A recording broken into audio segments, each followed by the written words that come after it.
ओम नमो भगवते वासुदेवाय नमः। ज्ञानदीप चैनल उपरे आपण समस्त को स्वागत।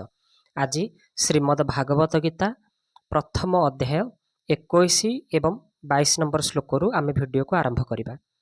तेबे अर्जुन उवाच 21 नंबर श्लोक सेनयोरु भयोर्मध्ये रथं स्थापय मेच्युतः। 22 नंबर श्लोक जावदेतार निरीक्षेयं जोद्धु कामान वसिष्ठान कर्मेया सह जोद्ध व्यमस्मिन रण समुद्यमे। अर्थात अर्जुन कहउछंती हे अच्युत युद्ध क्षेत्र में दंडायमान युद्धाभिलाषी मानकर मध्यरु एही युद्ध रूपक उद्योगरे केउ मानक सहित मते युद्ध करबाकू हेब। जे पर्यंत ताहा मु देखि न सारिछि से पर्यंत आपण दुई सेनांक मध्य भागरे मोर रथकू रखंतु। अर्थात दुई सेना युद्ध पई जेउठारे मुहामुही होई ठिया होइथिले सेठारे सर आदि चलाई पारिबा भली दुई सेनांकर मध्यरे व्यवधान रहिथिला। दुई सेनांकर मध्य भाग दुई दिगरु मध्य भाग थिला। सैन्य माने जेते ओसार व्यापी ठिया होइथिले सेई ओसारर मध्य भाग एवं उभय सेनांकर मध्य भाग अर्थात सेईठारु कौरव सेना जेतिकी दूर ठिया होइथिले सेतिकी दूर पांडव सेना मध्य ठिया होइथिले। सेही मध्य भागरे रथ ठिया करिया पई अर्जुन भगवान को कहउछंती जहा फଳରେ दुई सेना को से सहजरे देखि पारिबे। एबे श्लोक संख्या 23 जोश्चामानन वक्षेयम् ज एतत्र समागताः धार्तराष्ट्रस्य दुर्बुद्धे युद्धे प्रिय चिकित्सवः। अर्थात युद्धरे दुष्ट बुद्धि दुर्योधनर हिताकांक्षी साजी जेउ राजा माने युद्ध इच्छारे उत्साहित होई एही सेनारे एकत्रित होइछंती सेमानंकु मु देखिबाकू चाहूँची। एठारे दुर्योधन को दुष्ट बुद्धि कहिवार अर्जुन व्यक्त करने चाहती जे एही दुर्योधन आमर विनाश पाई आज जाए अनेक षड्यंत्र करिछि आमको अपमानित करिया पाई नाना प्रकार उद्यम करिछि। नियमानुसारे और न्यायपूर्वक आमे अधा राज्यर अधिकारी होइथिले मध्य ताहा मध्य ए छड़ाई नेबाकू चाहूँछि देबाकू चाहू नाही। ये एपरि दुष्ट बुद्धि होइथिबा सत्वे एठारे राजा माने युद्धरे याकू साहाय्य करने को चाहती। वास्तव में मित्रर कर्तव्य है से मित्रर लोक और परलोकरे हित हेबा भली कर्म करने संगे संगे ताकू सही परी सुशिक्षा देव। मात्र ए राजा माने दुर्योधनर दुष्ट बुद्धि को शुद्ध करने परिवर्ते बढ़ाइबा को चाहते एवं दुर्योधन द्वारा युद्ध कराई युद्धरे ताकू सहायता करी तार पतन चाहते। तात्पर्य है दुर्योधनर केउथरे हित अबा अहित ताकू राज्य किपरि मिलिबो एवं तार परलोक मध्य किपरि सुधुरिबो ए कथा से माने विचार करू नाहंती। जदि ए राजा माने ताकू परामर्श देई थांते देख अंततः पांडव मानकू अधा राज्य देई तुमे अधा राज्य को रख ताहेले दुर्योधनर अधा राज्य रही थांता एवं तार परलोक मध्य सुधुरी जाई थांता। एही युद्धाभिलाषी मानकू मु टिके देखिबाकू चाहे एमाने अधर्म और अन्यायर पक्ष समर्थन करिबारु आम सम्मुखरे तिष्ठि पारिबे नाही नष्ट होई जिवे। एमानंक मनरे युद्ध प्रति अधिक स्पृहा रहिछि एणु मु टिके भल भाबरे एमानंकू देखिबाकू चाहे। अर्जुन एपरि कहिबा परे भगवान कौन कहिले संजय निम्न दुईटी श्लोकरे ताहा कहउछंती। एबे संजय उवाच एवं मुक्त हृषिकेशो गुडाकेशेन भारत सेनयोरुर भयोर्मध्ये स्थापयित्वा रथोत्तमम् भीष्म द्रोण प्रमुखतः सर्वेषां च महिषताम् उवाच पार्थ पशेतान् समवेतान् कुरुनीति। अर्थात एठारे संजय कहउछंती हे भरतवंशी राजन निद्राजयी अर्जुन एपरि कहिबा परे अंतर्जामी भगवान श्रीकृष्ण दुई सेनांक मध्य भागरे पितामह भीष्म और आचार्य द्रोणों सम्मुखरे तथा समस्त राजांक सम्मुखरे श्रेष्ठ रथ को ठिया करी कहिले हे पार्थ एही समस्ते कुरुवंशी मानंकु तुमे थरे देख। श्लोक संख्या 26 तत्रा पश्येत स्थितान पार्थ पितृनथ पितामहान् आचार्यन् मातुलान भातृन पुत्रान पौत्रान सखीम स्तता। तापरे पृथानंदन अर्जुन सही दुई सेनारे उपस्थित पिता मानंकु पितामह मानंकु तथा आचार्यगण मामुगण ଭ୍ରାତାଗଣ, ପୁତ୍ରଗଣ, ପୌତ୍ରଗଣ, ବନ୍ଧୁଗଣ, ଶ୍ୱଶୁରଗଣ ଓ ସହୃଦଗଣକୁ ମଧ୍ୟ ଦେଖିଲେ। ଯେତେବେଳେ ଭଗବାନ ଅର୍ଜୁନଙ୍କୁ କହିଲେ ଯେ ରଣଭୂମିରେ ଏକତ୍ରିତ କୁରୁବଂଶୀମାନଙ୍କୁ ଦେଖ, ସେତେବେଳେ ଦୁଇ ସେନାରେ ଉପସ୍ଥିତ ନିଜର କୁଟୁମ୍ବମାନଙ୍କ ଆଡ଼କୁ ଅର୍ଜୁନଙ୍କର ଦୃଷ୍ଟି ଗଲା। ସେ ଦେଖିଲେ ଯେ ସେନାରେ ନିଜ ନିଜ ସ୍ଥାନରେ ପିତାଙ୍କର ଭାଇ ଭୂରିଶ୍ରବା ପ୍ରଭୃତି ଯୁଦ୍ଧ ନିମନ୍ତେ ଛିଡ଼ା ହୋଇଛନ୍ତି। ଏମାନେ ମଧ୍ୟ ପିତୃତୁଲ୍ୟ। ଭୀଷ୍ମ ଓ ସୋମଦତ୍ତ ପ୍ରଭୃତି ପିତାମହ ତଥା ଦ୍ରୋଣ, କୃପାଚାର୍ଯ୍ୟ ପ୍ରଭୃତି ଏମାନେ ହେଉଛନ୍ତି ଗୁରୁ। ଏମାନେ ସମସ୍ତେ ମୋ ସମ୍ମୁଖରେ ଛିଡ଼ା ହୋଇଛନ୍ତି। ପୁରୋଜିତ, କୁନ୍ତିଭୋଜ, ଶଲ୍ୟ, ଶକୁନି ପ୍ରଭୃତି ମାମୁଁ ଏବଂ ଭୀମ, ଦୁର୍ଯ୍ୟୋଧନ ପ୍ରଭୃତି ଭାଇ ଠିଆ ହୋଇଛନ୍ତି।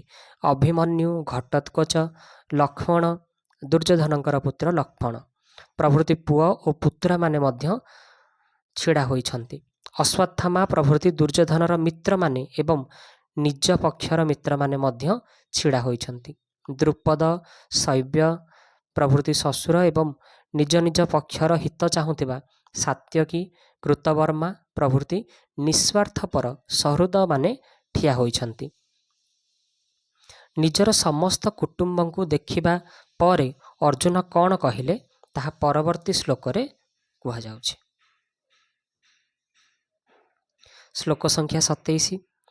ତାନ୍ ସମୀକ୍ଷ ସ କୌନ୍ତେୟଃ ସର୍ବାନ୍ ବନ୍ଧୁନବସ୍ଥିତାନ୍ କୃପୟା ପରୟାବିଷ୍ଟୋ ବିଷିଦର୍ନିଦମବ୍ରବୀତ୍। ଅର୍ଥାତ୍ ନିଜ ନିଜ ସ୍ଥାନରେ ଉପସ୍ଥିତ ସମସ୍ତ ବାନ୍ଧବଙ୍କୁ ଦେଖି କୁନ୍ତିପୁତ୍ର ଅର୍ଜୁନ ଅତ୍ୟନ୍ତ କାତର ଭାବରେ ବିଷାଦମଗ୍ନ ହୋଇ ଏହି ବଚନ କହିଲେ। ଶ୍ଲୋକ ସଂଖ୍ୟା 28। ଦୃଷ୍ଟମଂ ସ୍ୱଜନଂ କୃଷ୍ଣ ଯୁଯୁଶ୍ଚଃ ସମୁପସ୍ଥିତଂ ସନ୍ଦନ୍ତି ମମଃ ଗାତ୍ରାଣି ମୁଖଂ ଚ ପରିଶୁଷ୍ୟତି ବ୍ୟପଥୃଷ୍ଟ ଶରୀରମେ ରୋମହର୍ଷଶ୍ଚ ଜାୟତେ ଗାଣ୍ଡୀବଂ ସ୍ରସତେ ହସ୍ତ୍ୱା ଚୈବ ପରିଦହ୍ୟତେ ନ ଚ ଶକ୍ନୋମ୍ୟବସ୍ଥାତୁ ଭ୍ରମତୀବ ଚ ମେ ମନଃ। ଅର୍ଥାତ୍ ଅର୍ଜୁନ କହୁଛନ୍ତି, ହେ କୃଷ୍ଣ, ଏହି ଯୁଦ୍ଧେଚ୍ଛୁ କୁଟୁମ୍ବମାନଙ୍କୁ ନିଜ ସମ୍ମୁଖରେ ଉପସ୍ଥିତ ହୋଇଥିବାର ଦେଖି ମୋର ଅଙ୍ଗଗୁଡ଼ିକ ଶିଥିଳ ହୋଇଯାଉଛି, ପାଟି ଶୁଖିଯାଉଛି, ଶରୀର କମ୍ପି ଉଠୁଛି ଓ ରୋମ ଟାଙ୍କୁରି ଉଠୁଛି। ହାତରୁ ମୋର ଧନୁ ଖସି ପଡ଼ୁଛି ଏବଂ ଚର୍ମ ମଧ୍ୟ ଦହ୍ୟମାନ ହେଉଛି। ମୋ ମନ ଭ୍ରମିତ ହେଲା ପରି ଲାଗୁଛି ଏବଂ ମୁଁ ଠିଆ ହୋଇ ରହିବାକୁ ମଧ୍ୟ ଅସମର୍ଥ ହୋଇପଡ଼ୁଛି। କୃଷ୍ଣ ନାମଟି ଅର୍ଜୁନଙ୍କ ପାଇଁ ଅତ୍ୟନ୍ତ ପ୍ରିୟ ଥିଲା। ଏହି ସମ୍ବୋଧନ ଗୀତାରେ 9 ଥର ବ୍ୟବହୃତ ହୋଇଛି। ଭଗବାନ କୃଷ୍ଣଙ୍କ ଉଦ୍ଦେଶ୍ୟରେ ଅନ୍ୟ କୌଣସି ସମ୍ବୋଧନ ଏତେ ଥର ମଧ୍ୟ ବ୍ୟବହୃତ ହୋଇନାହିଁ। ସେହିପରି ଭଗବାନ ଶ୍ରୀକୃଷ୍ଣଙ୍କୁ ଅର୍ଜୁନଙ୍କର ପାର୍ଥ ନାମଟି ବହୁତ ଭଲ ଲାଗେ। ସେଥିପାଇଁ ଭଗବାନ ଓ ଅର୍ଜୁନ ପରସ୍ପର କଥାବାର୍ତ୍ତା ହେଲାବେଳେ ଏହି ନାମ ଧରି ଡକାଡକି ହେଉଥିଲେ ଏବଂ ଏ କଥା ଲୋକରେ ମଧ୍ୟ ପ୍ରସିଦ୍ଧ ଥିଲା। ଏହି ଦୃଷ୍ଟିରୁ ସଞ୍ଜୟ ଗୀତା ଶେଷରେ କୃଷ୍ଣ ଓ ପାର୍ଥ ନାମ ଉଲ୍ଲେଖ କରିଛନ୍ତି। ଧୃତରାଷ୍ଟ୍ର ପ୍ରଥମେ କହିଥିଲେ ଏବଂ ଏଠାରେ ଅର୍ଜୁନ ମଧ୍ୟ କହିଛନ୍ତି, କିନ୍ତୁ ଏ ଦୁହିଁଙ୍କର ଦୃଷ୍ଟିକୋଣରେ ବହୁତ ପାର୍ଥକ୍ୟ ରହିଛି। ଧୃତରାଷ୍ଟ୍ରଙ୍କର ଦୃଷ୍ଟିରେ ଦୁର୍ଯ୍ୟୋଧନ ପ୍ରଭୃତି ମୋର ପୁତ୍ର ଏବଂ ଯୁଧିଷ୍ଠିର ପ୍ରଭୃତି ପାଣ୍ଡୁଙ୍କର ପୁତ୍ର। ଏପରି ଭେଦଭାବ ଥିବାରୁ ସେଠାରେ ସେ ମାମକାହା ଓ ପାଣ୍ଡବାହା ପଦ କହିଛନ୍ତି। ଅର୍ଜୁନଙ୍କ ଦୃଷ୍ଟିରେ ଏପରି ଭେଦଭାବ ନଥିବାରୁ ଏଠାରେ ସେ ସ୍ୱଜନମ୍ କହିଛନ୍ତି, ଯାହାକି ଉଭୟ ପକ୍ଷର ଲୋକଙ୍କୁ ବୁଝାଏ। ଧୃତରାଷ୍ଟ୍ରଙ୍କର ତ ଯୁଦ୍ଧରେ ନିଜ ପୁତ୍ରମାନଙ୍କର ମୃତ୍ୟୁ ଆଶଙ୍କା ଜନିତ ଭୟ ଓ ଶୋକ ଥିଲା, କିନ୍ତୁ ଅର୍ଜୁନଙ୍କର ଉଭୟ ପକ୍ଷର କୁଟୁମ୍ବମାନଙ୍କର ମୃତ୍ୟୁ ଆଶଙ୍କାରେ ଶୋକ ହେଉଥିଲା। ସେ ଭାବୁଥିଲେ ଯେକୌଣସି ପକ୍ଷର ଯେ କେହି ହୁଅନ୍ତୁ ନା କାହିଁକି, ସେ ଆମର ହିଁ କୁଟୁମ୍ବ। ପୂର୍ବ ଶ୍ଲୋକରେ ଅର୍ଜୁନ ତାଙ୍କ ଶରୀରର ଶୋକଜନିତ 8ଟି ଲକ୍ଷଣ ବର୍ଣ୍ଣନା କରି ବର୍ତ୍ତମାନ ଭାବି ପରିଣାମର ସୂଚକ ଶକୁନ ଗୁଡ଼ିକୁ ଦୃଷ୍ଟିରୁ ଯୁଦ୍ଧ କରିବାର ଅନୌଚିତ୍ୟ ଦର୍ଶାଉଛନ୍ତି। ଏବେ ଶ୍ଲୋକ ସଂଖ୍ୟା 31।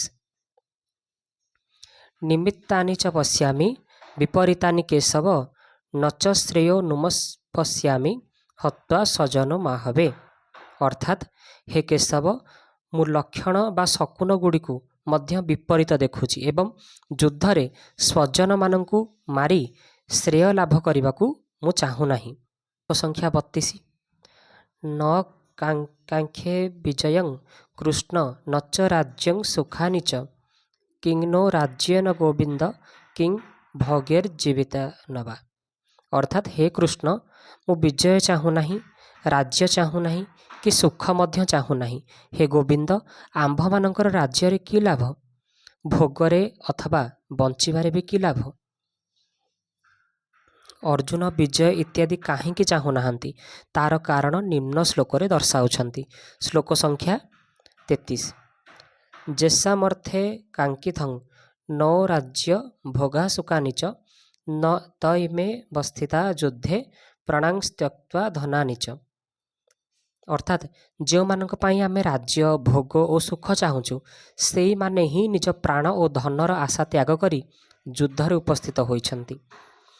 अर्थात अर्जुन जो मानकर पई राज्य भोग और सुख चाहूले से मानकर वर्णना या परवर्ती श्लोक करुछन्ति। श्लोक संख्या 34।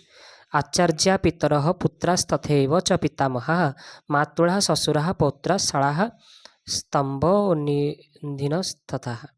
श्लोक संख्या 35। एतार्न हन्तुमिच्छामि ज्ञतोऽपि मधुसूदन अपि त्रैलोक्य राज्यस्य हेतोः किं नु मही कृते। अर्थात आचार्य पिता पुत्र एवं सेहीपरि पितामह मामू ससुर नाती शला तथा अन्य समस्त संबंधी मते प्रहार कले मध्य मु एमानकु मारिबाकु चाहू नाही। हे मधुसूदन एही सामान्य पृथ्वी पई मु एमानकु मारिबि कि? मते त्रिलोकर राज्य मिलिले भी मु एमानकु मारिबाकु चाहू नाही। निहत्य धृतराष्ट्रणः का प्रीति सार्जनार्दनः पापमेवाश्रयेन दस्मान् फते आततायिनः। अर्थात हे जनार्दन धृतराष्ट्रंकर एही संबंधी मानकु मारी आम मानकु की प्रसन्नता मिलिबो? एही आततायी मानकु मारिले तो आमको पाप लागिबो।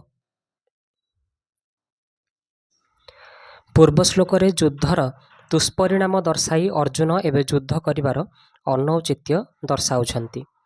तस्मान्नाह वयं हन्तु धृतराष्ट्रान् स्वबन्धवान् स्वजनं हि कथं हत्वा सुखिनः स्यम माधवः। अर्थात तेणु निजर बांधव एही धृतराष्ट्रंक संबंधी मानकु मारिबा पाई आमे योग्य नहु, कारण हे माधव निज कुटुंब मानकु मारी आमे सुखी हेबु किपरि। वर्तमान एठारे प्रश्न होई पारे जे तुम पाई जेपरि दुर्योधनादि स्वजन सेहीपरि दुर्योधनादींक पाई तुमे मध्य स्वजन। स्वजन दृष्टि तुमे तो युद्धरु निवृत्त हेबाकु चाहुछ, अथच सेमाने एक कथा विचार मध्य करुनाहांती। यार कारण कौन? यार उत्तर अर्जुन निम्न 2टी श्लोक रे देउछन्ति। श्लोक संख्या 38।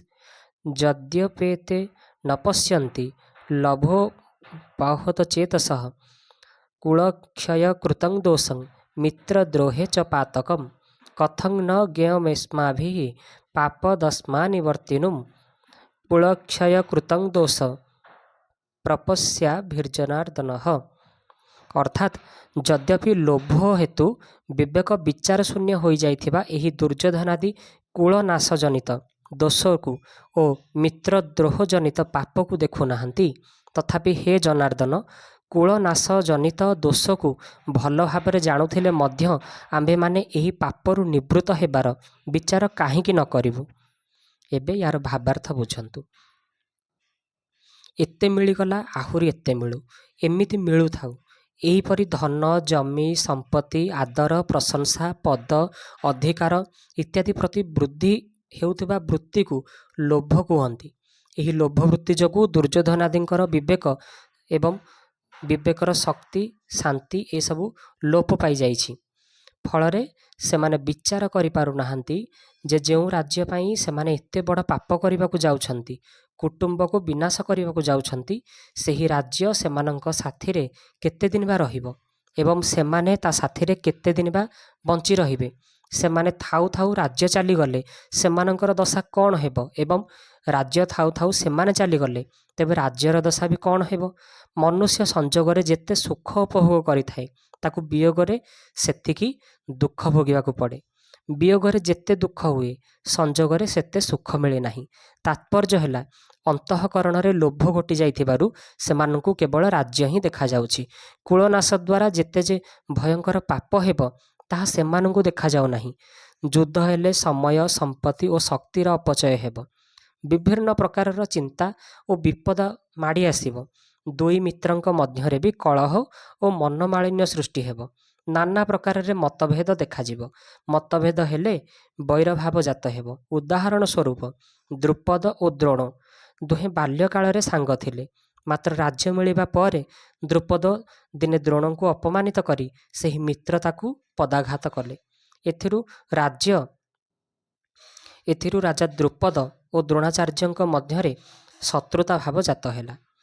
द्रोणाचार्य निज अपमानर प्रतिशोध नेबा पई अर्जुनंक द्वारा राजा द्रुपदंकु परास्त कराई तांकठारु अधा राज्य नहीं आसिले। एथिनेई द्रुपद द्रोणाचार्यंक विनाश उद्देश्य रे एक यज्ञ कले। सेही यज्ञरु दृष्टद्युम्न और द्रौपदी जन्म नेले। एही प्रकार रे मित्रंक सहित शत्रुता भाव पोषण कले केते जे पाप हेब से दिगकु एमाने विचार करूनाहांती। एबे आमे किछि विशेष कथा विषय आलोचना करिबा। वर्तमान जेउ वस्तु गुड़िकु आम पाखरे नाही सेगुड़िक बिना मध्य आमर काम चलुछि। आमे भल भाबरे बंची पारुछु, मात्र सेही वस्तु गुड़िक मिलिबा परे जदि पुणी चली जाए ताहेले सेगुड़िकर अभावरे असह्य दुख हुए।